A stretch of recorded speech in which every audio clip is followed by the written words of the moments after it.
In 1989, a man called Bob Lazar walked into a Las Vegas TV station and gave a remarkable interview. He said that he'd worked out in the Nevada desert at a top-secret facility known as Area 51.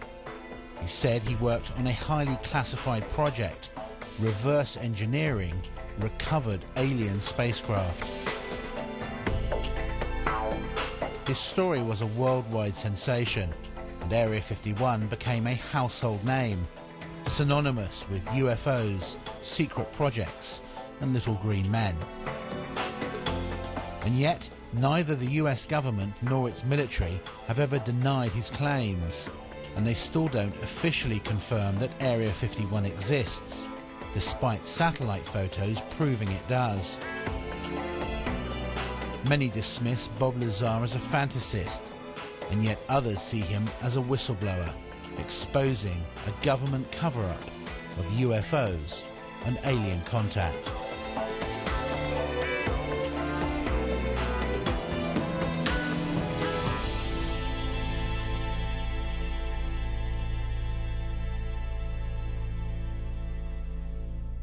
I am convinced, based on my research and the individuals whom I've had contact in the U.S. intelligence community, that the U.S. government does indeed have craft that meet the description of many of the UFO reports.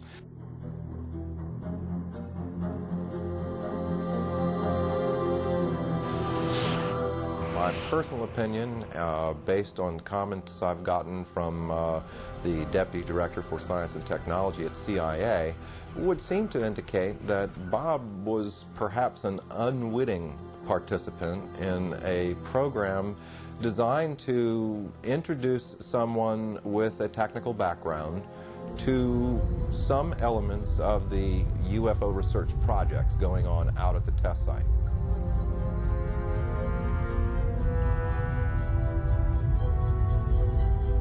I have no doubts that Lazar actually was in a place where top secret investigations were going on. I'm not sure about all the details that have emerged from his account, but he certainly gives me the impression that he was actually there. Do I believe Bob Lazar? My answer to that is yes. And heck, it's going on 8 years that I've known him. His story has never changed. He wasn't in it for the publicity. He surely wasn't in it for the money. He lost everything he had. I believe he's totally sincere. As far as I can tell, he's a bright guy who tells a great tale and who's told it often to people who have not checked on him, who accept the notion that, well, the government wiped his slate clean. Basically, I think he had an experience. I think he saw some things that shocked him, was subject to some conditions and experiences that were very unnerving to him and very profound.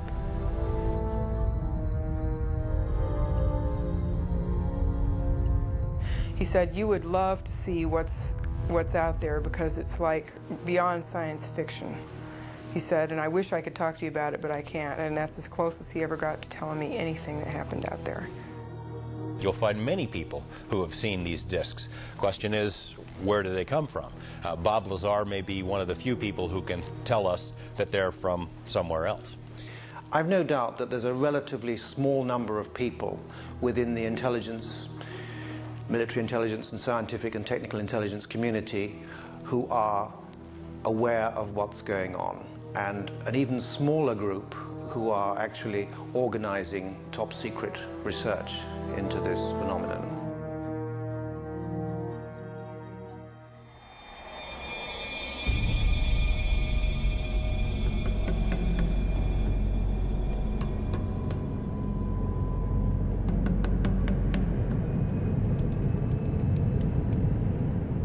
There's been an operating airbase out at the location known as Area 51 since the 1950s, when it was home to the CIA's top secret SR-71 Blackbird spy plane. Then in the 1970s, it became the test flight center for the F-117 stealth fighter and the B-2 stealth bomber.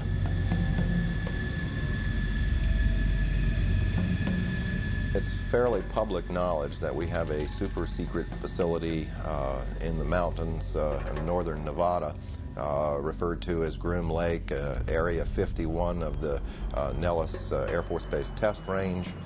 It's also been referred to as Dreamland. This is an area that has been known but officially denied for many decades.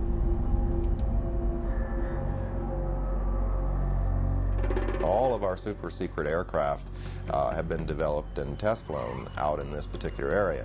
So it only makes sense that if you have something as sophisticated as a flying saucer and the related technology to that, that would certainly be one of the prime locations you'd want to go.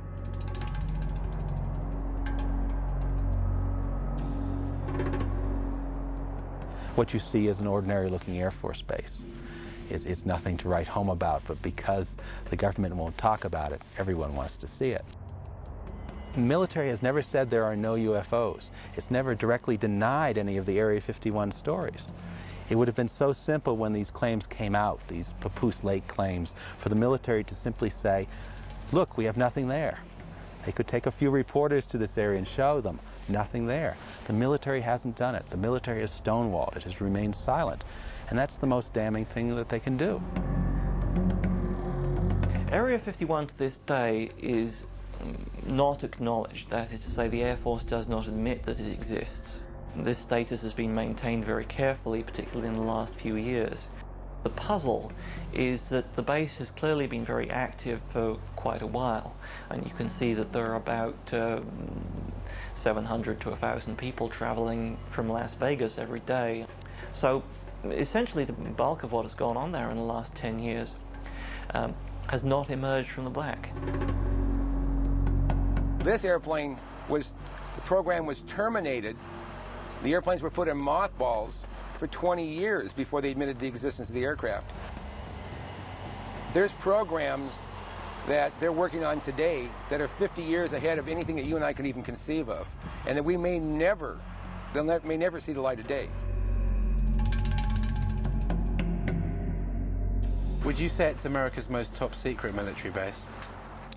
As far as an operational test facility, it's probably the most secret test facility in the free world, yes. So there is no question that the facility is there, and the government has said very little in the past about it. Now, the real question, I suppose, is are there any flying saucers out there?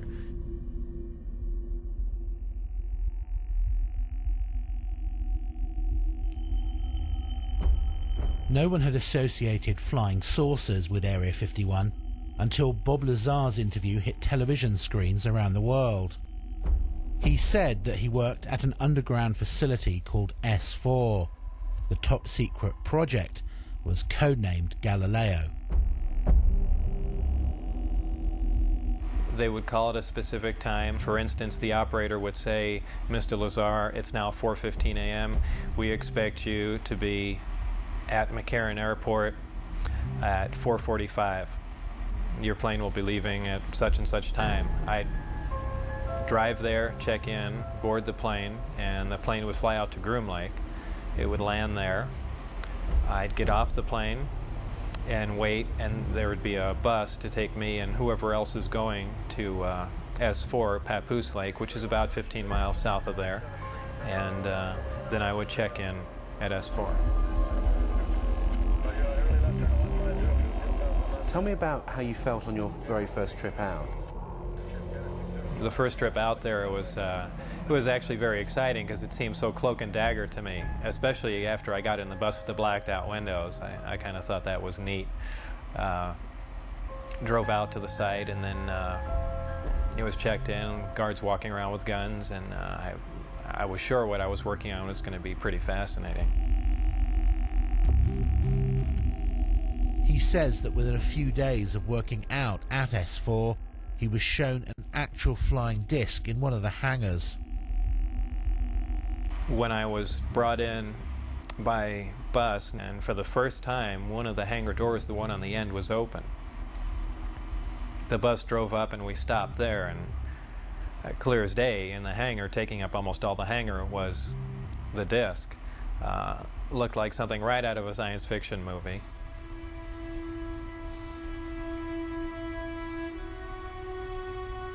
And as I walked in there, I thought, well, this is the new advanced aircraft we've been working on, and this is why people keep seeing flying saucers, because it's ours, and we've just been testing it, probably for all these years. And what colour and size was it? It was a dull stainless steel, pewter gray, very unimpressive color-wise. It's about 52.8 feet in diameter and about 16 feet high. So was it actually a recovered craft that you were working on, or was it one that scientists had built as a mock-up of a recovered craft? Well, whether it was recovered, given, or what, it was not built as a mock-up. It was an alien craft built on another world. There was absolutely no doubt about that.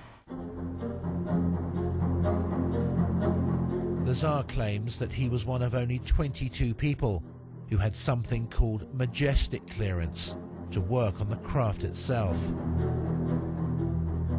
The whole aim of the project was to take these craft, or the one in particular that I was working on, and try and duplicate its systems and subsystems with earthly materials. The work that I did basically entailed back engineering the power and propulsion system, and I opted to start with the power, the reactor that ran the craft.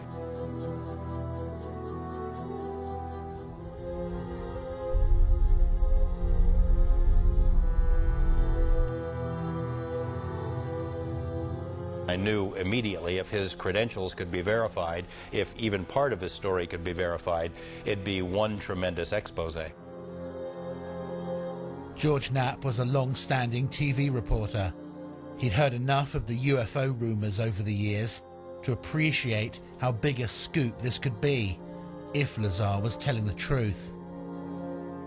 He gave me information about his background, educational background and employment background. I started with his claim to have worked at Los Alamos Lab.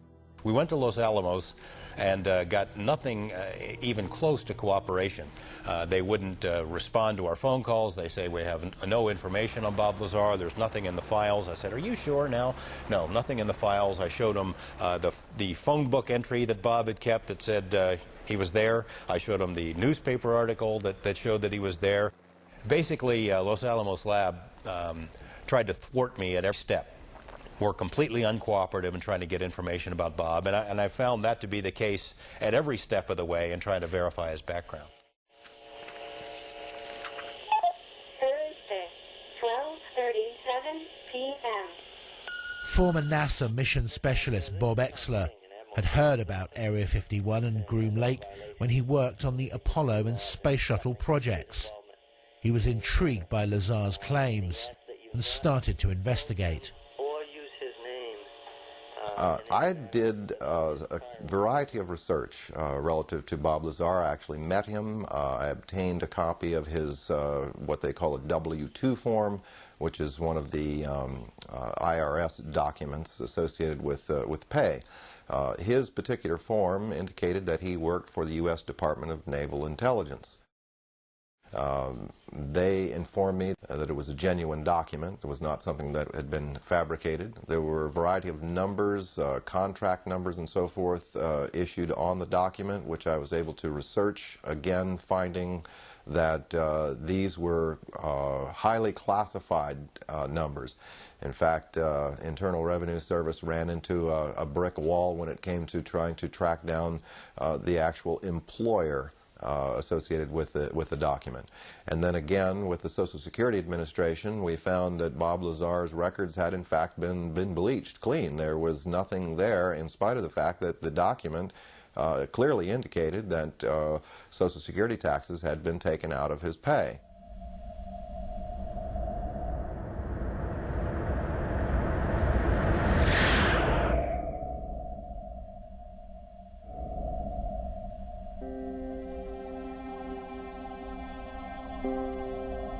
not everyone who's researched Bob Lazar believes his claims. Stanton Friedman is one of the most respected authors in the UFO field today. He's a former nuclear physicist with top secret clearance and has many friends and contacts in the Black Project world. I've looked at considerable depth into Bob Lazar's claims, both about himself and about propulsion system. Those are fairly elaborate claims. I've talked to the schools that he claims to have received degrees from. I've checked on his high school record. I talked to Los Alamos Lab, where he was supposedly a scientist and so forth. I have come up totally empty. Now, when a guy lies like that, you get very wary. And, you know, it has all the trimmings, his story, of a Walter Mitty story. Somebody in his imagination was, you know, stronger, brighter, faster than anybody else. I don't doubt that he did some work at Los Alamos and other places. He's clever. He drives a jet-powered car, fixes radiation detectors. So he may have performed some service. But I can find no reason to think that he worked out there on a flying saucer. I mean, I had to wonder whether this guy was making this stuff up, but then I see the phone book and I see the newspaper article, and I talked to people who worked with Bob at the lab and who said, in fact, that he did work on classified projects, yet no one can find any records of his background. The people that I worked with, colleagues, the people I went to school with, obviously knew I was there, and people at Los Alamos, I was friends with, and people that worked under me and alongside of me knew I was there and, you know, cooperate what was going on. But, you know, officially, it's very difficult to get information for the people in charge. To further prove his claims, Lazar agreed to take a polygraph test, which he passed. The thing that is interesting about polygraph is that if you're embellishing or if you don't completely believe what you're saying, it is very, very easy to detect. All it really will tell you is that the individual believes with 100% conviction that what he's reporting is exactly as he recalls and as he believes it to be. And that clearly was the case with Bob Lazar. Now, could his perception have been a bit askew? Yes, that's possible, but he clearly wasn't lying. I think Bob is even open to the possibility that perhaps he had been used in some sort of misinformation or disinformation campaign. I mean, look at him. He has a pirate flag floating on his house. He races jet cars. He likes fast women. He likes guns.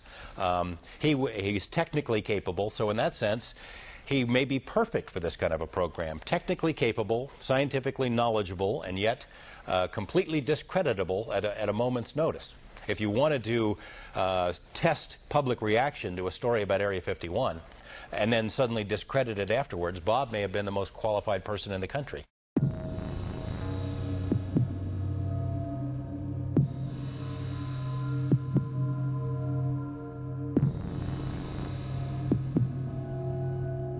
Lazar says that on one occasion he was escorted into the flying disc that he saw in the hangar to analyze its propulsion system. It was obviously made to be piloted by something smaller than the average human being, very cramped in there.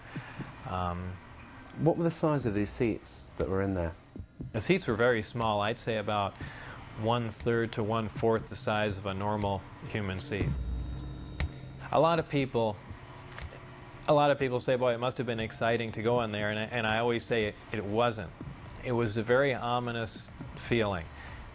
I know it sounds silly, but it's so unearthly in there. You have spoken to someone who's actually seen a UFO under a tarpaulin at Area 51. I have. I've spoken to several people who've seen UFOs or disc-shaped craft out there. There was a woman who was a secretary for a major defense contractor at the Nevada test site who worked on nuclear programs, who told me that she had sat in on conversations between military and civilian contractors at which the Roswell case had been discussed, at which it had been discussed taking some Roswell material to Area 51. The level of secrecy during those meetings was great. Afterward, they'd take the ribbons out of the typewriters she was typing on. She was ready to tell me about this, and I had this conversation with her on the phone. The next day after this conversation takes place, she's visited by two men who say that they work for the company she used to work for, reminding her that she is still under a security oath, told her, "We know that you do a lot of traveling back and forth, a lot of long drives between Las Vegas and LA. We'd hate for something to happen to you or your family." No interview. I mean, it happened again and again and again. Same scenario.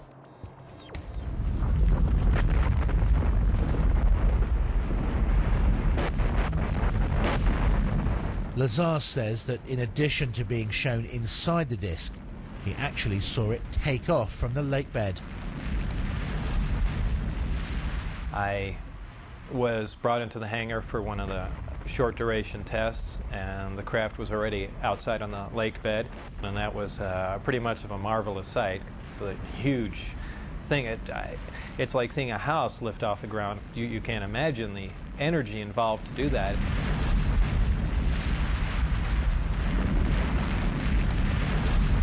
Because of the extremely high energy output and the fact that the outside of the craft is used as a conductor, that does ionize the air.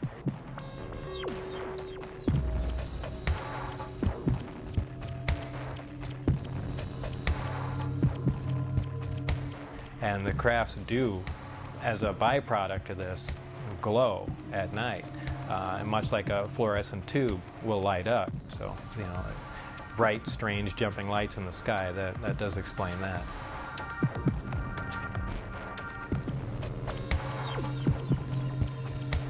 Would you categorically say there is no way that humans could have built the craft that you saw? Absolutely. I will categorically deny that. Well, I don't know. How exactly should I put that? I guess I can just say it straight out. There is no way that any government on this earth could produce that craft, period. And I defy anyone to argue that point.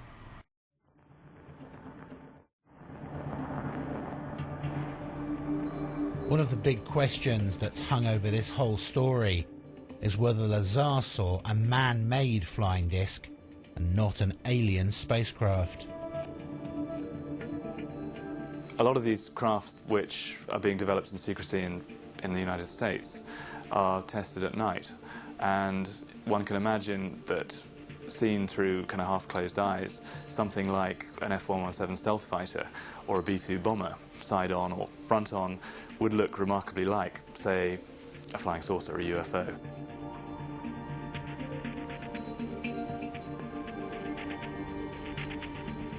You see an F-117, or you see Tacit Blue, or you see a B-2.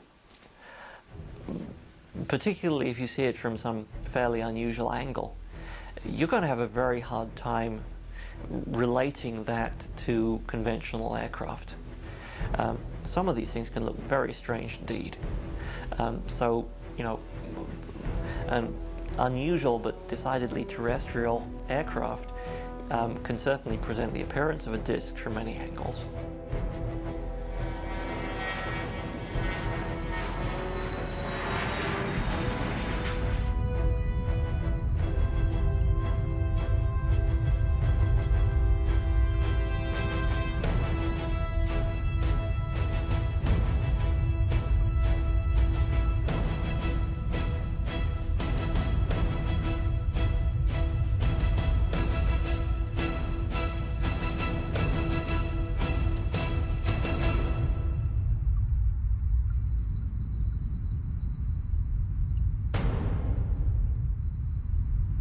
I think for anyone who's been out into the western United States and seen the kind of place it is and let their imaginations run riot a bit, it is possible to imagine in these vast test areas technologies which are highly exotic, highly revolutionary, and would change the way we feel about science today.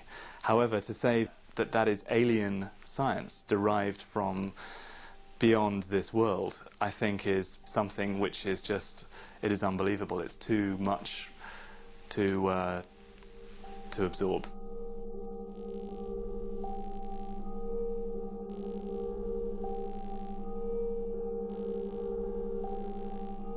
Do you think that some of the truth certainly lies out there in the middle of the Nevada desert at Groom Lake? I would expect that some of the truth may very well lie out in the desert near Groom Lake. It's the right place for some of it to be. It's isolated, it's under control, it's high security. I don't think we've yet scratched the surface on what's happening out there with regard to flying saucers.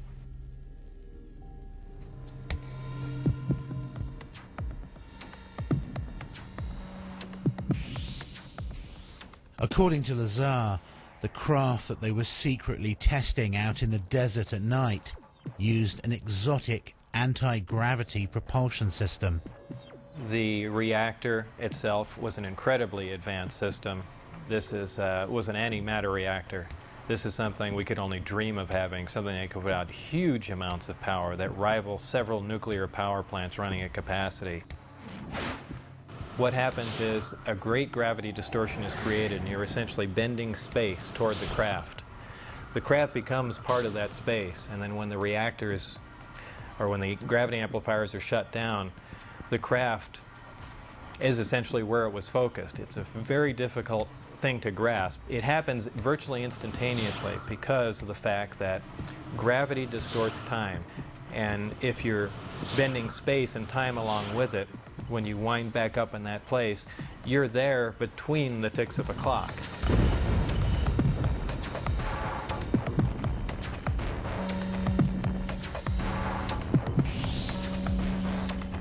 Looking at nighttime video films out in the test site area, we've seen video of craft that were luminous, that would move across the sky as if it was skipping a stone across water, or sort of a sewing machine effect. What we see across the screen are a series of lights, of dashes of light, as the object moves from point A to point B.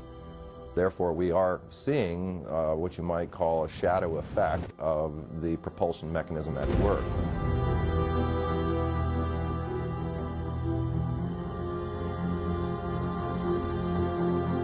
Bob Lazar is not the only person who's come forward and claimed to have worked out at the base on flying discs. Former US Marines test pilot Bill Uhouse worked out at Groom Lake and other top-secret locations for more than 40 years, working for the Pentagon and civilian contractors on a variety of highly classified projects, including, he says, a flying disc recovered from a crash in Kingman, Arizona in May 1953. He said that he'd been cleared to do this interview and to discuss certain information, but asked us not to show his face. What were you actually working on out there?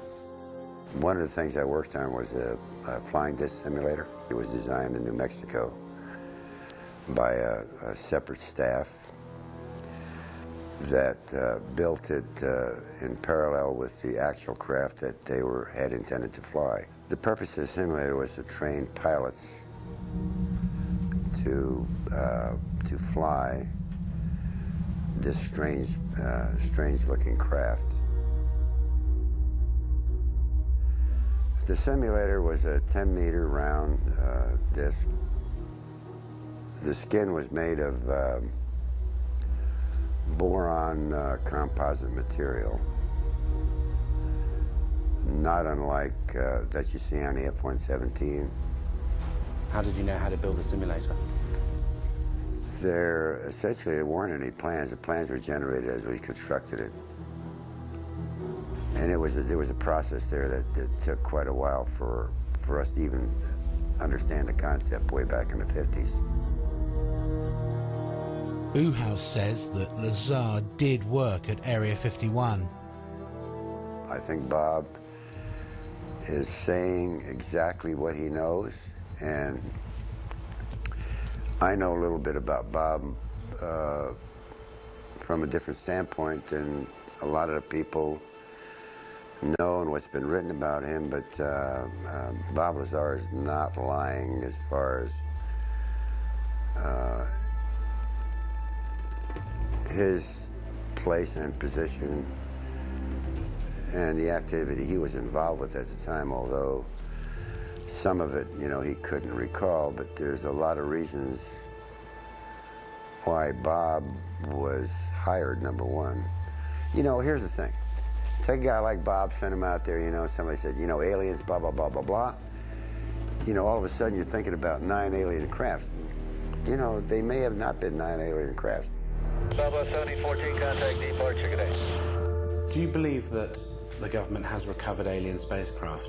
I have no doubts whatsoever that the United States has actually recovered a number of extraterrestrial vehicles. And what do they do with them? I think that since 1947, there have been efforts to try and duplicate the technology, what is referred to as reverse engineering. And I don't know how far they've got, but some reports indicate that we've actually been test flying within a limited area actual alien vehicles or terrestrial vehicles, United States vehicles, which have been made using alien technology. Could these not just be military aircraft? Well, I think it's quite possible some of them are military aircraft. I've heard from very reliable sources, including a leading specialist on unmanned aerial vehicles, that we have developed some disc-shaped platforms for aerial reconnaissance, some quite small, maybe some larger, which are being utilized by the Americans and have been built by the Americans. That's 6389 Delta, Las Vegas Tower, runway 19 left, taxi into position and hold traffic crossing downfield. Thank you, sir. 89 Delta. Was it a hard secret to keep? It was a virtually impossible secret to keep, but I did play by the rules, and it caused a lot of problems. It caused problems in my family life. I mean, imagine being married at the time, and you know, you get a call, you know, perhaps at night, and a strange voice on the phone. Okay, you disappear, you can't tell your wife who it was on the phone, where you're going, and you come back, you know, sometime early in the morning. I mean, what is she going to think? Unaware of where he was going every day and being absent from home for long periods, Bob's relationship with his wife had deteriorated badly. This was seen as a potential security risk out at the base. My wife was having an affair with someone else, so they viewed that as a potential emotional instability, and they no longer wanted me coming out until things were cleared up, either for it, you know, it to break up or heal or whatever. But they, that's what put the brakes on everything there. And did they then stop calling you? Did you get very frustrated about that? Yeah, then I began to wonder, boy, now they've given me all this information and everything's come to a dead stop. What's going on? And that's when I began to be concerned, and then that's when I said, you know, now it's becoming important that some other people know what was going on. As the silence turned from days to weeks, he finally decided to tell his wife and closest friends just what he'd been doing. Were you aware of the security implications? I was quite aware of what could happen, but I was also aware that these guys would go to any extent to keep their secret, and certainly not have someone that was on the inside running around. And I didn't think it was beyond them at all to make me disappear. Whether I mean, who knows? I know it sounds more like a movie, but I didn't think it was beyond their capability to kill me, just to stop the word from getting out. Bob knew the test flight schedule for the discs and took his wife, his best friend Jean Huff, and another friend John Lear out to the desert near the base on a Wednesday night in March 1989.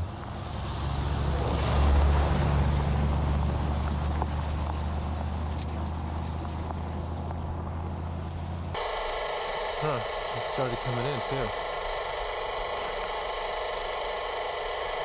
Now, how far away can that thing pick up stuff if it's like overhead, like up in the air? Overhead, 300 miles. Jeez. So it could be any one of these guys flying. Yeah. Yeah. Well, that sounds military to me. Yeah, I bet you that's what this is. We got. Oh. You see that? Whoa. Yeah, what was that? Did you see that light just come on over there? That just, I was looking right at it. Yeah. Here, let me check it out. Oh, that was a shooting star. Right above it was a meteor, too. No, there's a steady light. No, it's a steady light that just came on. Any kind of... No, this one right over the range here. It wasn't there, and then I was looking right there, and it blinked on. Very bright. That's brighter than a star. Yeah.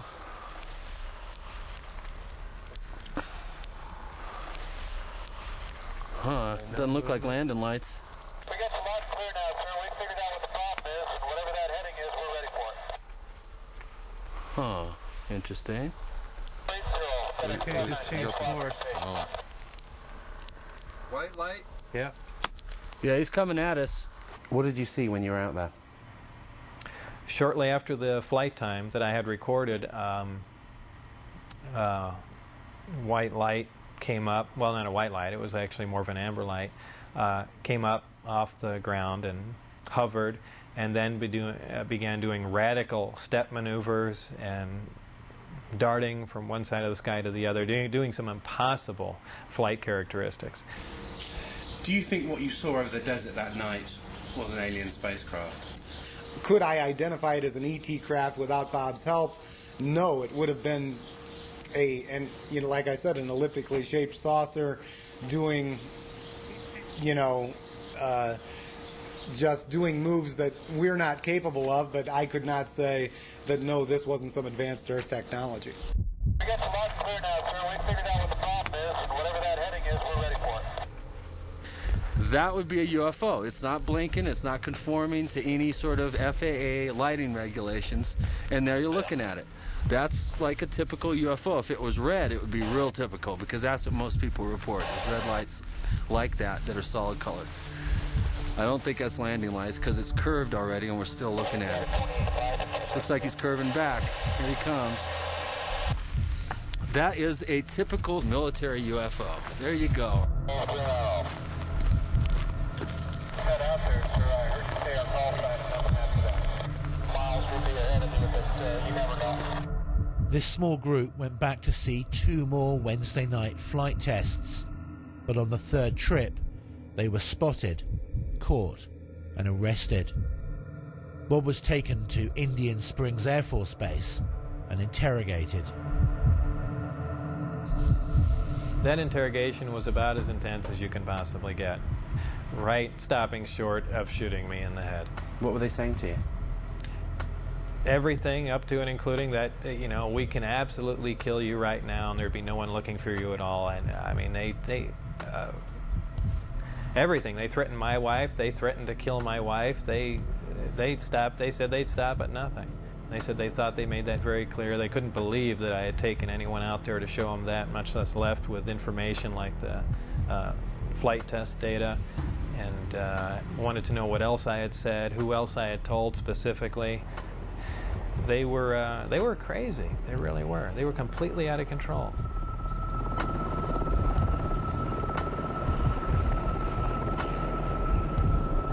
After this interrogation at Indian Springs Air Force Base, Bob says that he was put under constant surveillance by security personnel. His phones were tapped, his movements were monitored, and he often found his car followed by military helicopters. Worried about what might happen to him and angry about how he was being treated, he decided to hit back and approached a local TV station about an interview. I thought if I did an interview in silhouette, it would be kind of pushing back a bit, or say, you guys stop, and not saying too much, but just saying enough just to let them know that I'm pushing back a bit and then lay off, or it's going to get worse. It was really the only thing I could do. Did you get any calls from the military or from former workers to say, what the hell are you doing? Right after the interview aired, Dennis Mariani, who was my supervisor, called, and all he said was, do you have any idea what we're going to do to you now? And that was the end of the phone call. That was the last, well, really second to last communication I had with him. And, then I decided, well, that's it. And really just said everything that I had seen and done and just wanted to divorce the entire situation.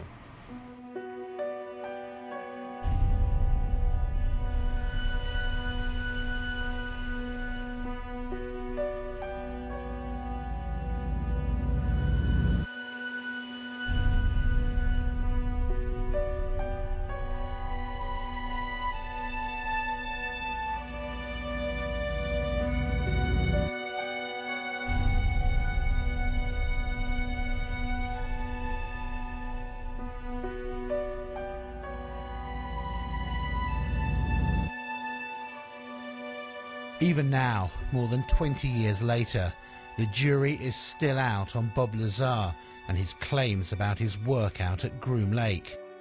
It's a fascinating story which he's stuck to for more than 2 decades. And although many dismiss it as pure fantasy, the fact is that some of his credentials did check out. In addition, his former employers and even the tax authorities were caught covering up and refusing to release information on him. Why would they do that unless there was something to hide? One thing is for certain, if he is telling the truth, then we're all in for some shocking revelations in the decades to come. Is the government ever going to say, you know, we've been lying to you for 40 or 50 years? Not a chance. I believe they'd stage an event that is much more like what they do. They'll take a big cargo plane or C-130 or something, take one of the old discs that they've analyzed time and time again and finished with, go up to a high altitude and push it out the back and then go fly away and say, oh look, the first disc has crashed, you know, here's a flying saucer. I mean, I can almost guarantee you that's the route they'd take. There's nothing on their radars on the other... Certainly there are a lot of questions about Bob's background that have not been satisfactorily answered. But there's too much that Bob knows, I think, that couldn't be explained any other way. He knows about the layout of the base. He knew about people who were involved in security checks. He knew when and where the test flights were going to take place because he took people out there 3 weeks in a row and they videotaped the tests. How did he know this stuff if he, in fact, did not have some kind of inside knowledge? Do you think he'd make a good conduit of information? I mean, essentially a patsy. Yes, I do. I think it's quite likely that Lazar was set up, perhaps knowing that he would give out this information.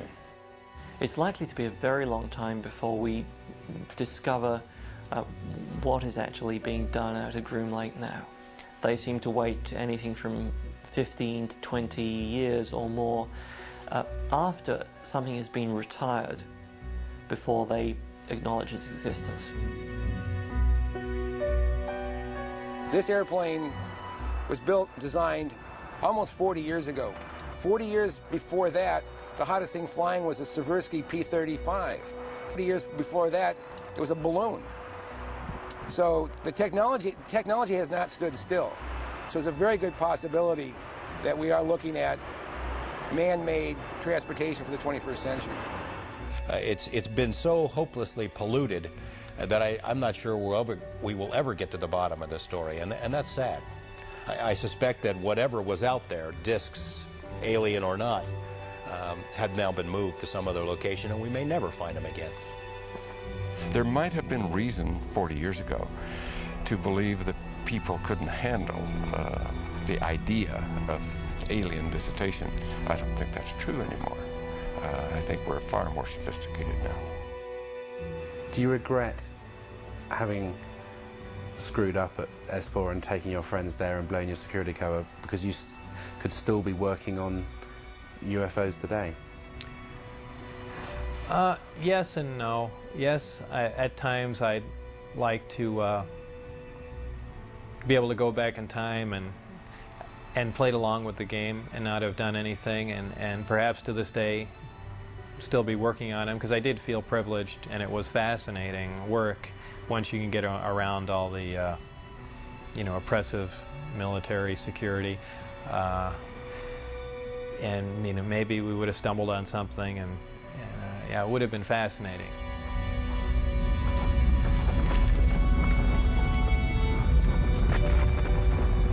I thought UFOs were pretty much a figment of someone's imagination. I didn't believe in them.